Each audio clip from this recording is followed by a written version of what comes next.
Sean Combs, or P. Diddy. So he said that they basically stepped him down from his position as chairman at Revolt. 18 actual companies cut their ties with his actual business venture when it came to e-commerce. And let's not forget the canceled Hulu reality television show Diddy Plus 7.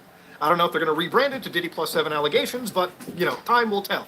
So anyways, ladies and gentlemen, at this moment in time, a music producer ended up coming out, one of his music producers. So Lil Rod, or Rodney Jones, ended up actually filing what they claim is conspired with Combs in an alleged RICO enterprise, okay? So racketeering, these kind of cases, stuff that you probably hear about when it comes to the actual mob.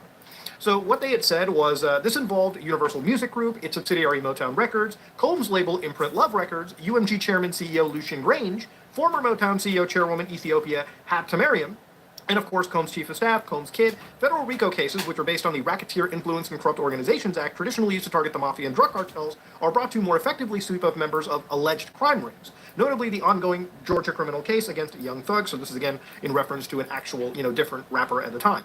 There's a lot of RICO enterprises that have kicked in, and you probably heard them in relation to certain rappers, especially when those rappers might actually be involved in real fucking gang activities, right? It's their design to take down a potential suspected criminal organization ring. And it doesn't have to be something out of a movie. It literally can be just a group of people that have conspired together to commit alleged criminal actions. So after all of this stuff is kind of happening, a couple of months later in March, his entire homes in Los Angeles and in Miami ended up actually getting raided, okay? So the feds sent over an entire task force. From what I understand, this was Homeland Security and the Federal Bureau raiding his entire mansions. So you can see right over here in this footage, they've got like all of the trucks ready to go. It literally looks like it's about to be from a fucking Ready or Not mission, where they're raiding like the Diddler's mansion in it.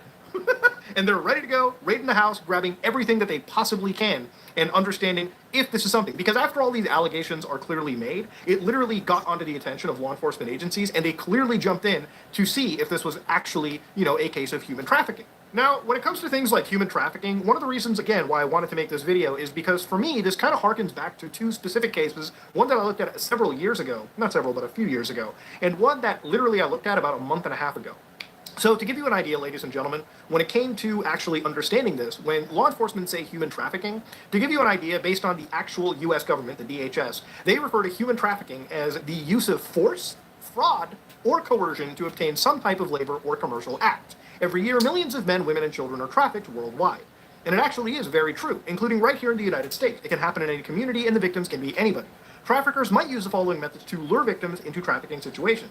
So one of them can be violence, one of them can be manipulation, false promises of well-paying jobs, or a romantic relationship. So for a lot of people that think like trafficking is where people put a gun to somebody's head and tell them to get into a van and they'll never see their family again, that's just one aspect of it. It can literally be as simple as, again, lying to somebody to move across state lines, to leave the country, just so you can coerce them into, again, either forced labor or, again, any kind of disgusting activity that you're doing with them against their will. It doesn't necessarily have to involve a gun to somebody's head. It could literally be them, moving by actual fraud, okay? Or somebody can use methods like the lover boy method that was talked about with Andrew Tate, where somebody makes a romantic relationship, brings a girl somewhere across, and basically makes them beholden to their lifestyle, themselves, and in some cases takes away their passports or means of autonomy, which, they can use to then escape a bad situation. That's pretty much what it goes for. So what traffickers look for in these situations are people with psychological or emotional vulnerability, economic hardship, which, remember, these 2 points very carefully, because when we're talking about in later terms, when it comes to people that are typically, sex workers, commercial ones, there are a lot of people that ultimately are in that business because of economic hardship, and there might be some psychological or emotional vulnerability, a lack of a social safety net, meaning that their families or people might not be as present as they necessarily want them to be. So these three are very important points to remember, right? So the reason why this is very similar to something like the, trafficking hub case that I looked at a long time ago is, with the trafficking hub case, there were a lot of these websites that were on those adult websites, like as partner channels that people would go to watch adult content.